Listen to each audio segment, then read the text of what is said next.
ada satu anak muda di Saudi namanya Musyari Khazzar kalau tidak salah. Dia kerjanya dia bawa kameramen ke negara-negara Islam, dia cari sesuatu yang unik-unik. Ada cuplikan di YouTube itu, tapi dia bahasa Arab ya, Musyari, tapi tidak apa-apa. Bapak Ibu bisa coba ketik namanya dia Musyari Khazzar.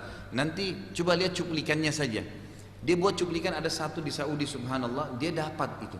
Ada satu orang lumpuh total, jalan aja nggak bisa, susah. Maksudnya di jalan tuh diseret-seret badannya, gitu kan? Dia jalan pun pelan-pelan sekali. Setiap azan di masjid, setiap azan sudah di masjid, sholat pasti di masjid berjamaah. Itu pada saat orang itu masuk masjid disoting sama dia. Waktu depan masjid, bagaimana dia buka sepatunya. Jadi orang ini sambil baring, jadi sambil melingkar-lingkar badannya untuk menjatuhkan sepatunya, melingkarkan badannya untuk bisa berdiri. Jadi susah saya gambarkan ya, tapi lihat cuplikannya jadi faham tuh. Kemudian dia masuk masjid dengan menyeret badannya sampai ke dinding masjid, ada sebuah kursi, dia duduk di atasnya, dia paksakan diri, tidak dibantu oleh siapapun. Dia paksakan duduk sambil nunggu azan. Kemudian iqamah, habis azan dia keluar lagi cari rezeki. Ada orang seperti itu, bisa tuh dilalui sama dia. Kenapa? Karena dia yakin ada Tuhannya Allah Subhanahu wa taala. Kan gitu. Ada dia datangi juga seorang ibu di Kamboja, cuplikan yang lain. Itu ibu mungkin umurnya tidak, kalau saya lihat sekitar 80-an lebih ya.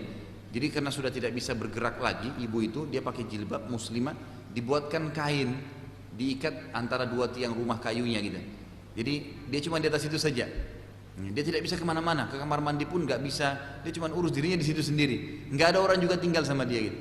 Begitu dia datangin, diajak ngobrol, dia ditanya ya apa yang jadi kendala, mau nggak dia bawa ke rumah sakit. Itu ibu aneh sampai nangis si Musyarin, dia bilang enggak saya nggak perlu dibawa rumah sakit.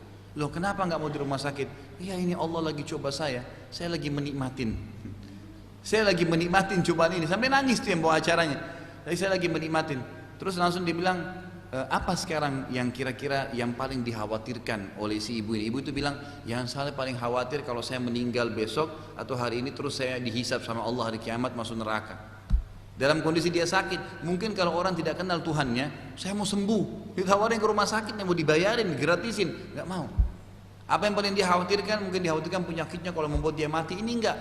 Saya kalau mati besok, lalu saya masuk neraka, ini bahaya buat saya. Sampai nangis semua, kru-krunya pun nangis tuh yang bawa acara tuh. Dan banyak cuplikan-cuplikan seperti itu yang luar biasa, yang luar biasa. Makanya juga di sini saya titik beratkan, menonton sesuatu itu berpengaruh besar pada keimanan dan kurangnya iman dan bertambahnya iman. Yang gitu. Jadi tidak mungkin tidak.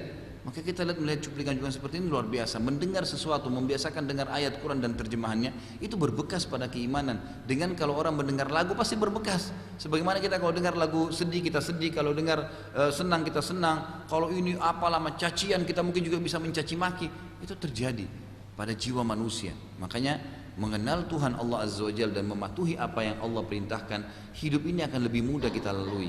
Terutama saya bicara masalah cobaan kalau sedang datang, karena kalau nikmat datang kita sudah tahu, tinggal menikmatin saja, ya, ditambah dengan bersyukur. Tapi kalau cobaan datang, ini yang kadang-kadang orang tidak faham bagaimana melaluinya.